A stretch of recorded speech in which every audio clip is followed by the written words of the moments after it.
Sogno di un bambino che si è realizzato. Mi dai i brividi anche a me. Fu veramente speciale, perché quando perdi la fame di vincere non è più quello stimolo che ti fa dare il 110%. Quindi ogni anno si cresce, ogni anno si migliora. Il Giro d'Italia lo vincono in pochi. Ciao a tutti, siamo qui con Stefano Garzelli, che è un immenso piacere per me di essere con lui ed è un immenso piacere per tutti gli appassionati di ciclismo poter scambiare quattro parole con Stefano, perché ha scritto la storia del ciclismo, è venuto qui a trovarci con il trofeo senza fine e già per questo ti ringrazio di essere con noi e ti ringrazio per tutto quello che fai per Ecoil. Grazie a te Pietro, grazie per l'invito ed è un immenso piacere poter essere qua con te, poter portare il trofeo senza fine, che per me è un grande orgoglio, e poter essere qua con voi è un grandissimo piacere. Allora, facciamo un piccolo riassunto del tuo palmarès, che è uno dei più bei palmarès del ciclismo mondiale italiano, vincitore del Giro d'Italia nel 2000, miglior scalatore 2009-2011, 11 vittorie di tappa nei diversi anni, corse a tappe di una settimana. Non dimentichiamo il Giro di Svizzera nel 1998, che è stato il tuo primo grande successo. Quest'anno, che è stato un anno eccezionale per te, per la tua squadra. In un mese avete vinto Giro d'Italia, Giro di Svizzera e Tour de France con Marco Pantani. Non dimentichiamo la Tirreno Adriatico, dove hai anche il tridente, la settimana ciclistica lombarda, Giro del Trentino, secondo in classifica, le corse di giorno, Francoforte, Tre Valli Varesine, Memorial Marco Pantani, Industria Artigianato, non dimentichiamo le due volte sul secondo grandino del podio della Liegi-Bastogliegi. Ecco, questo rapidamente il tuo palmarès. Hai attraversato il ciclismo professionistico per 18 anni. Sì. 18 anni, sì, tra i professionisti, quindi una carriera lunga fino ai 40 anni, quell'ultimo Giro del 2013. Eccezionale. Oggi sei un ambasciatore COI, lavori nella televisione italiana, hai un'immagine molto seria, analitica di questo sport. Hai visto questo sport cambiare, ma sappiamo che hai tanta lungimiranza e anche tanto humor, ed è questo che ho apprezzato tantissimo da te. Ora, qualche domanda. Vai. Ale, come sei arrivato nel ciclismo? Come è iniziato? C'è stato qualcuno, i genitori? Qual è stato questo elemento che ha dato la fiamma? Ma c'è stato l'elemento di mio fratello che ha iniziato a correre in bici, quindi per imitare mio fratello ho iniziato anche io a pedalare, tra l'altro nella Polisportiva Besanese, che è una squadra che esiste ancora, che sponsorizzo da quando ho vinto il Giro d'Italia, del paese dove sono nato, Besano, 2000 abitanti, e esisteva questa squadra di ciclismo. Una volta c'erano tante squadre, ogni paese aveva una piccola squadra, una piccola scuola di ciclismo, e iniziai proprio in questa Polisportiva Besanese per gioco, che dopo piano piano questo gioco si è trasformato in passione. È bello avere sempre questi ricordi di chi ha permesso poi a dei grandi campioni di diventare quello che sono stati e quello che sono oggi. 98 è stato un anno eccezionale, come abbiamo detto poc'anzi, il primo tuo grande trionfo al Giro di Svizzera. Puoi raccontarci un po' queste emozioni, un po' quest'anno? Ma è stata, tra l'altro, si arrivava da un grande Giro d'Italia con il trionfo di Marco Pantani con la Mercatone 1, si partiva dal Giro di Svizzera con un'ottima condizione, dove strada facendo, anche duellando con un altro atleta grandissimo, Laurent Jalabert, dove in una tappa con l'arrivo a Varese vinse Jaja e io arrivai terzo. Io sono di Varese, sconfinava il Giro di Svizzera a Varese, e poi successivamente ci furono due tappe durissime, entrambe con l'arrivo a Lanzerheide, una stazione sciistica molto conosciuta in Svizzera, e conquistai la prima vittoria, la mia prima vittoria come professionista nel 98. Giorno successivo bissai nuovamente, stesso traguardo, e andai a conquistare la maglia, difesa a cronometro con corridori importanti. E fu un Giro in Svizzera ai tempi 1998, il Giro in Svizzera erano ben 10 tappe. Era, dopo i 3 grandi giri, forse la corsa più importante. Ed era il passaggio obbligatorio per preparare il Tour de France. Esattamente. Io conquistai quella corsa, io nato e cresciuto a 1 chilometro dal confine con la Svizzera.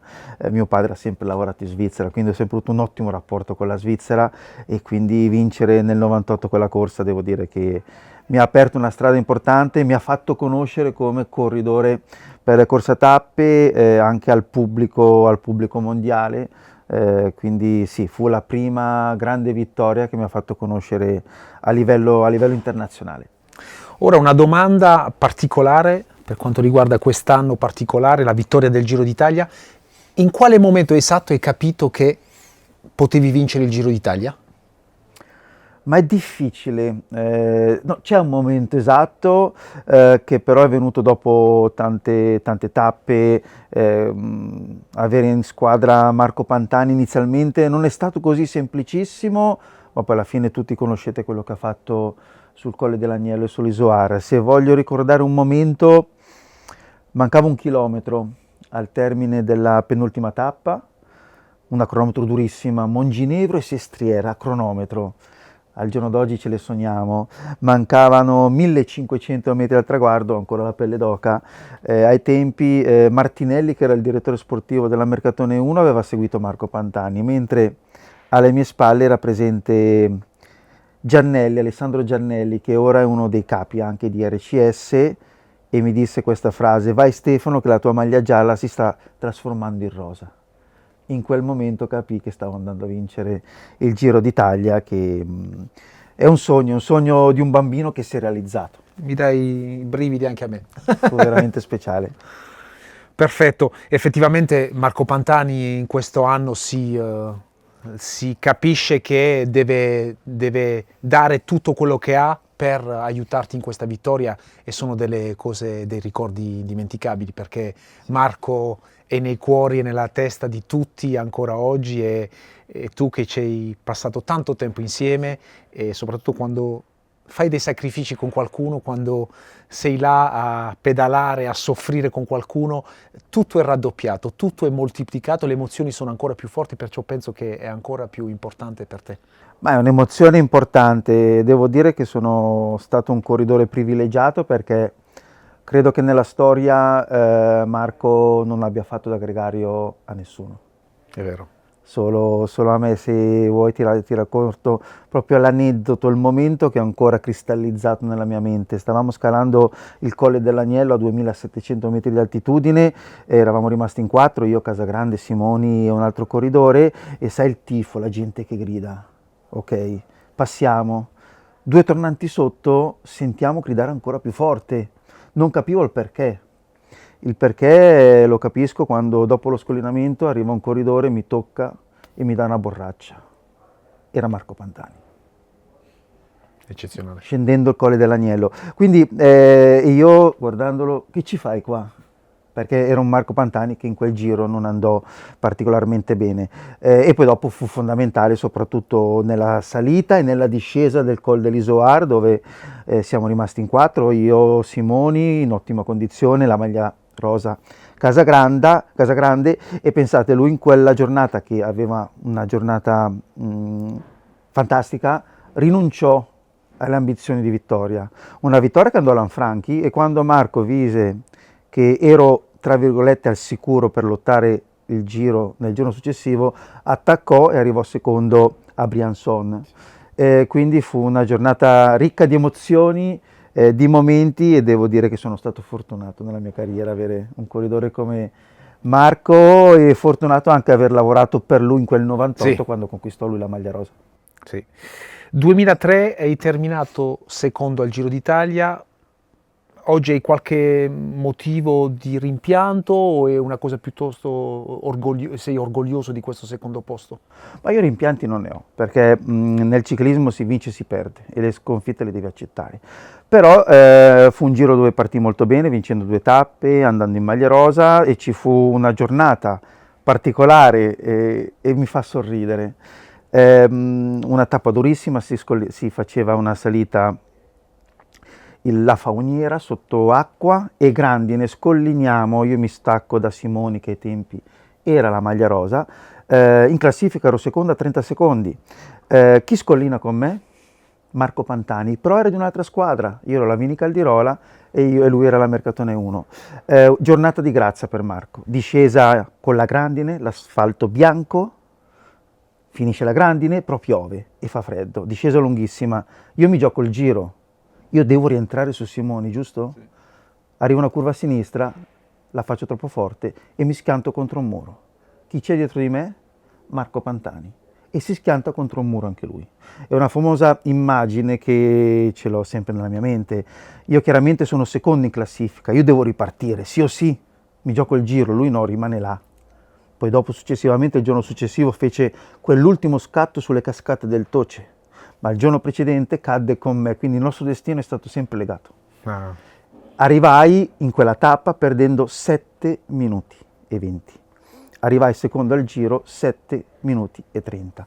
Voglio dire che senza quella caduta me la sarei giocata, magari nella crono finale di Milano, però rammarico no, perché è stata una carriera ricca di grandi vittorie, di sconfitte, e dalle sconfitte uno impara a crescere, quindi fu un 2003 con un ottimo secondo posto. Questa esperienza, questi 18 anni di carriera nei professionisti, se oggi un semplice consiglio che puoi dare a un giovane che sogna di vincere il Giro d'Italia come te, cosa gli puoi dire? Consiglio. Innanzitutto credere nei sogni, i sogni si possono realizzare, sono difficili e devi lottare. A un atleta magari già un po' affermato di non perdere mai la voglia di migliorare, un po' in modo anche non fine, non perdere mai la fame di vincere, perché quando perdi la fame di vincere non è più quello stimolo che ti fa dare il 110%. Quindi ogni anno si cresce, ogni anno si migliora. Il Giro d'Italia lo vincono in pochi, puoi vincerlo, puoi perderlo, però devi sempre credere nei tuoi sogni. Perfetto, allora giovani, credete nei vostri sogni e abbiate fame. Sempre. L'avversario che è pressionato, infastidito, cioè, qual è per te l'avversario che veramente è stato là a... C'è un corridore che abbiamo sempre avuto un ottimo rapporto comunque personale ottimo, non abbiamo avuto screzi ed è strano non aver avuto screzi con questo corridore che per me è stato il mio grande rivale, che è Gilberto Simoni, perché quando ho vinto il giro io arrivo terzo, quando arrivai secondo in quel giro lui vinse il giro. L'ho battuto tante volte in alcune tappe del giro, come quella di Bergamo, che lo superai a 5 metri dal traguardo dopo una lotta incredibile con terzo Paolo Bettini. Quindi Simoni è un corridore che ha vinto 2 Giri d'Italia, un corridore che in salita io ho visto pochi corridori nella storia andare forti come lui. Quando ero in giornata Gilberto Simone era veramente molto, bel corridore, molto, forte, molto un bel serio. corridore. Sì, sì. Attualmente qual è il corridore che ti somiglia di più?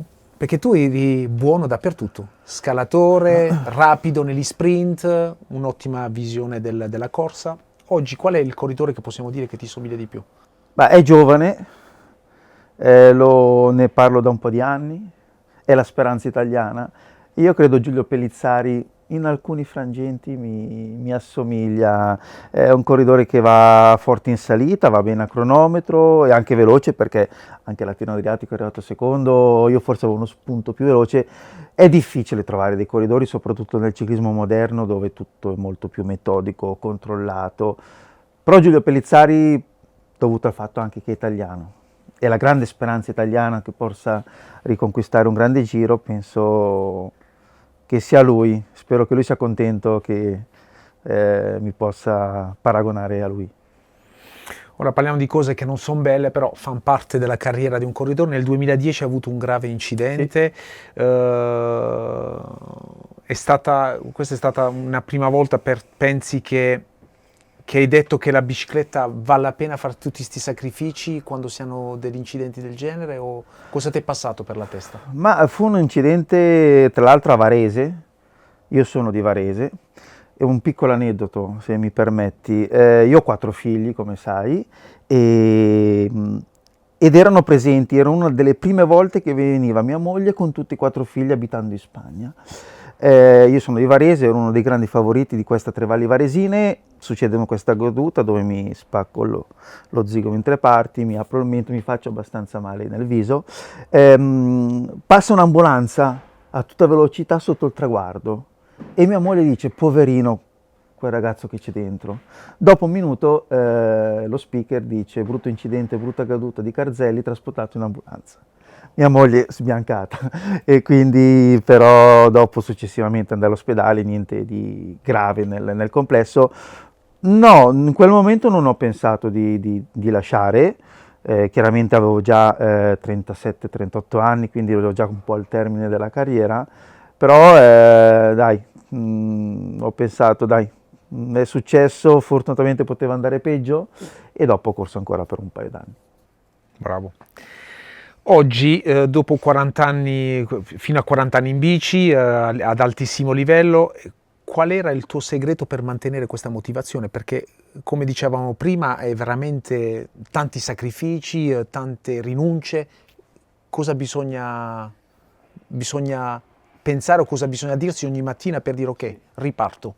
Ma hai detto una cosa, un'osservazione molto interessante, perché il ciclista, a differenza di altri sport, sei tu solo a casa.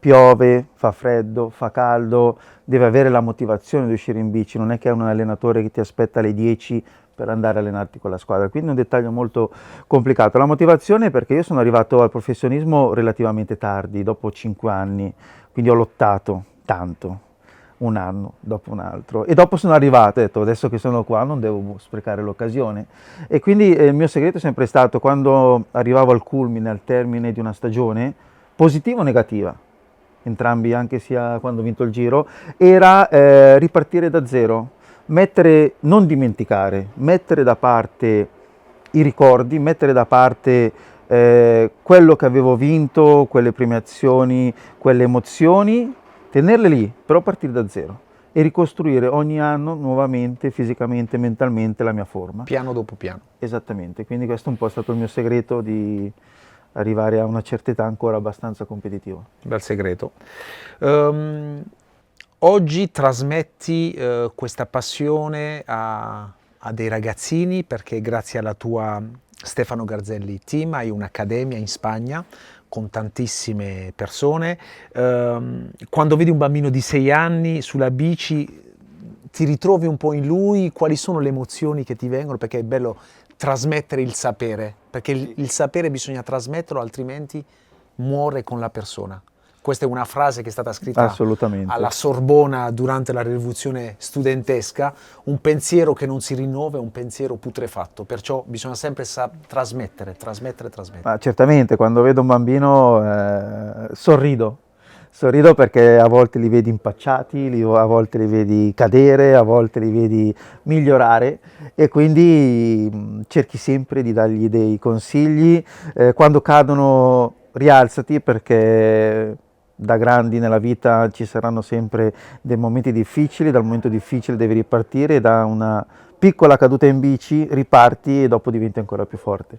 È bello, mi diverto vederli divertirsi, perché per me è molto importante un fatto. In tanti sport, come nel calcio, nel tennis, si gioca calcio, si gioca tennis, mentre con la bicicletta un po' sempre l'idea di correre, gareggiare. No, per me bisogna anche giocare con la bicicletta. Soprattutto un bambino piccolo deve giocare con la bicicletta, deve divertirsi, non mettere solo l'idea della corsa, di arrivare primo, secondo, terzo, che poi quella è una conseguenza. Quindi giocare con la bicicletta per me è molto importante. Che viene un po' a quest'età, cosa si trasmette più ai bambini? La tecnica, il piacere, lo spirito sportivo, un insieme di tutta questa roba qua, ma senza dimenticare il divertimento. Assolutamente. Deve restare veramente un gioco. Sì, sono questi tre fattori, poi sappiamo tutti molto bene che lo sport e il ciclismo soprattutto trasmette dei valori, ti fa conoscere dei lavori che poi dopo diventeranno fondamentali nella vita quotidiana, nella vita lavorativa, quindi consiglio sempre di fare sport, che sia ciclismo o no, però lo sport è fondamentale quando si è ragazzi. A livello di utilità, ti senti più utile oggi che trasmetti questo sapere all'accademia, a questi ragazzini, o quando eri professionista? Una domanda difficile, però. Sì, ma entrambe le cose. Quando ero professionista, sai, molte volte l'atleta vive in una bolla di sapone, non sa cosa c'è attorno e quindi a volte, magari adesso vado un po' fuori la linea, quando smetti di essere atleta inizia la vita e a volte è difficile affrontarla perché non sei stato abituato a gestire queste situazioni, però anche stare con i ragazzi ti dà delle belle soddisfazioni. Quando non sei né al microfono, o né sulla bici, o né all'accademia, come sono le tue giornate? Impegnative. Immagino. Molto impegnative perché, sai, con quattro figli maschi, tra l'altro i due grandi corrono in bici, sono under 23, il piccolo gioca a calcio, il terzo fa un po' di tutto, tanti spostamenti. Quando sono a casa, perché sto via comunque 100-130 giorni all'anno, mi dedico al 100% alla famiglia. Li porto a scuola la mattina alle 7, alle 8, li riprendo, porto il piccolo a calcio, preparo gli allenamenti per i grandi, se posso li seguo, quindi quando sono a casa mi dedico, e anche alla moglie, perché sennò... A proposito, ora mi dai subito, qual è il tuo tratto del carattere che i tuoi figli hanno ereditato da te e che Maria deve sopportare?